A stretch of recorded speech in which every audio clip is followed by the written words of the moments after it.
Bon alors là, mon Pacalo, t'as 8e, là, c'est parti, hein. Je vais essayer. Très bien, c'est parti. Là voici, direct.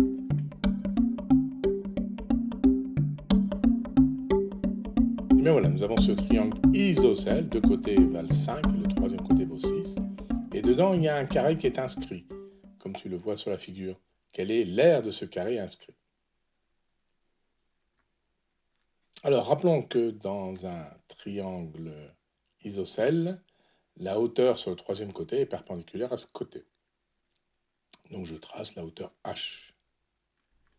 Et maintenant que j'ai ça, je peux définir ce triangle. Je prie celui de droite, qui est donc un triangle rectangle, et je peux appliquer Pythagore. Nous avons donc la somme des deux côtés au carré est égale à l'hypoténuse au carré. L'hypoténuse, c'est 5, 5 au carré à droite. Et nous avons ici h au carré plus, ici j'ai la moitié de ce côté, la moitié de 6, c'est-à-dire 3. Donc ça fait donc h au carré plus 3 au carré égale 5 au carré. Donc h au carré est égal à 25 moins 9, c'est-à-dire 16, et donc h est égal à 4. La hauteur est égale à 4. Alors maintenant, je regarde l'aire du triangle total. Je vais d'abord utiliser le fait qu'il est rectangle ici avec une base 5 et la hauteur h. Donc son aire, c'est 5 fois h sur 2.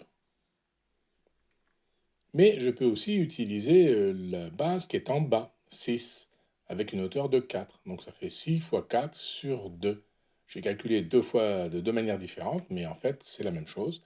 Donc j'ai 5h sur 2 est égal à 6 fois 4, 24 sur 2, c'est-à-dire 5h égale 24.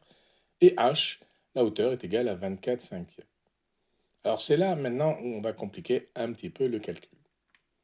Donc nous avons cette hauteur qui vaut 24 sur 5.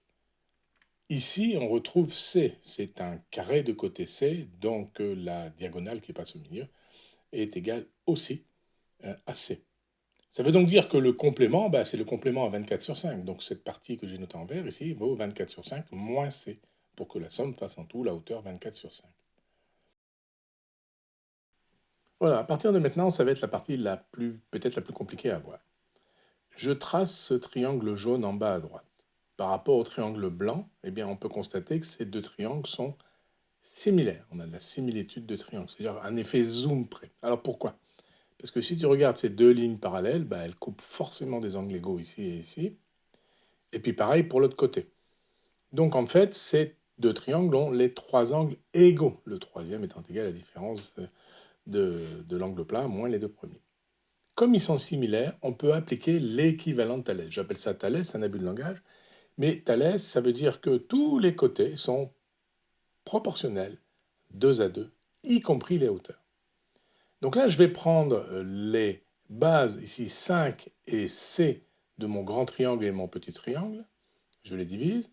Et ça, c'est proportionnel, c'est égal à la proportion des hauteurs. Donc j'ai la hauteur du grand triangle qui vaut 24 sur 5, et je divise par la hauteur du petit triangle qui vaut 24 sur 5 moins C.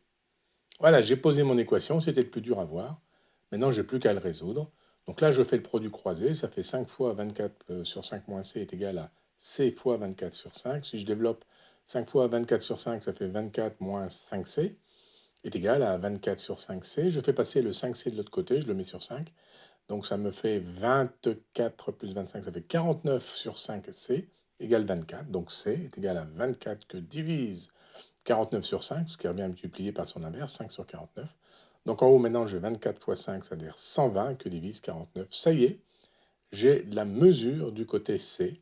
Je peux donc calculer l'aire du carré inscrit. C'est comme pour un rectangle, c'est la longueur fois la hauteur. Ici, il se trouve que c'est la même valeur, 120 sur 49. Donc ça vaut 120 sur 49, le tout au carré. Et en approximation, ça fait presque 6, à la troisième décimale près, 6 unités carrées. Voilà, nous avons l'aire du carré inscrit. C'était rapide cette fois-ci, mon Pacalou, mais avec du Thalès. C'est pas facile à voir ton truc. Oui, c'est vrai. C'est la première fois qu'on utilise Thalès dans cette série. Mais encore une fois, je trouve plus simple de trouver l'effet zoom, la similitude entre deux triangles, pour y appliquer ce que j'appelle Thalès, mais qui en fait est l'équivalent de Thalès. Allez, je te donne rendez-vous à la prochaine vignette, le casse-tête suivant de notre mini-série, pour continuer ensemble de nous amuser dans nos aventures mathématico-physico-golfiques, Marty. Déat, mon Pacalou, déat!